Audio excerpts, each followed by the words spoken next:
The moment you stop reacting emotionally, people lose one of their greatest sources of control over you. Have you ever walked away from a conversation feeling weaker than when it started? Not because you were wrong, but because no matter what you said, the other person dominated the room. They interrupted, mocked, raised their voice, or twisted your words until you felt defeated. Most people think power belongs to the loudest person.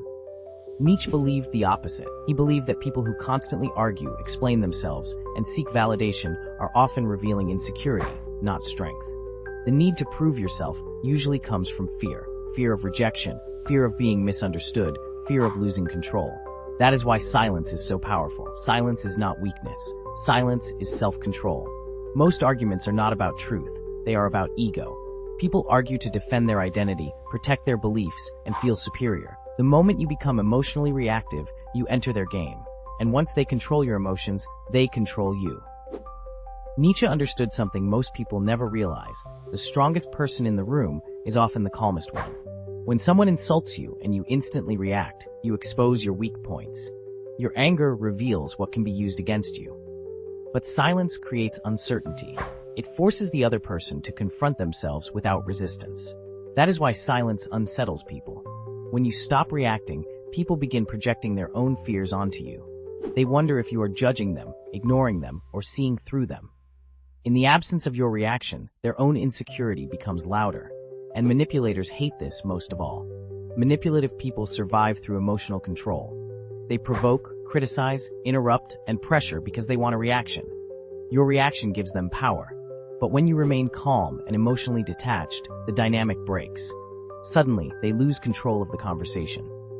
This does not mean silence is passive. There is weak silence, and there is powerful silence. Weak silence comes from fear. It stays quiet to avoid conflict, gain approval, or keep the peace at any cost. This kind of silence slowly destroys self-respect because it teaches you to suppress yourself for the comfort of others. But powerful silence is different. Powerful silence comes from self-mastery. It is the ability to remain calm without needing to defend your worth.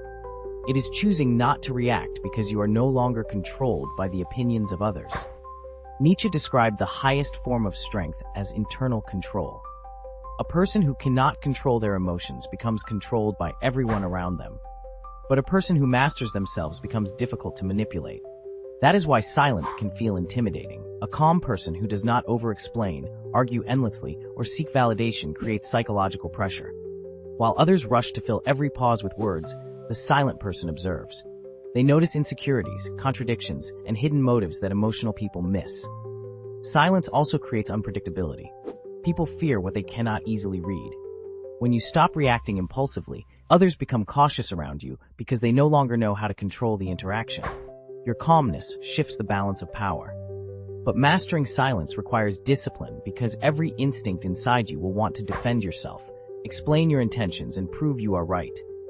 Nietzsche would say that this urge is the ego demanding validation.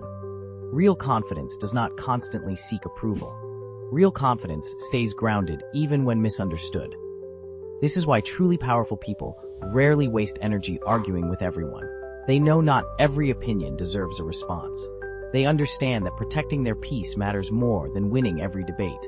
And sometimes silence says more than words ever could. A calm expression during disrespect. A pause instead of an emotional reaction. Walking away instead of proving yourself. These actions communicate strength far more clearly than anger ever will.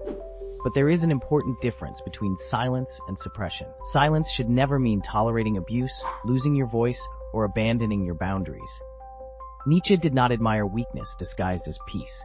True strength is not silence born from fear, it is silence chosen from control. The goal is not to become emotionless. The goal is to become unshaken. Because once you stop needing validation from every conversation, something changes inside you.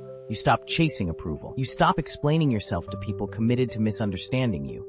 You stop reacting to every insult as though your worth depends on defending it. And that is where real power begins. The loudest person in the room usually wants attention. The angriest person usually wants control. But the calm person, the one who chooses when to speak and when to remain silent, often holds the most power of all. Weak people react to everything. Wise people choose carefully what deserves their energy. And sometimes the strongest response is saying nothing at all.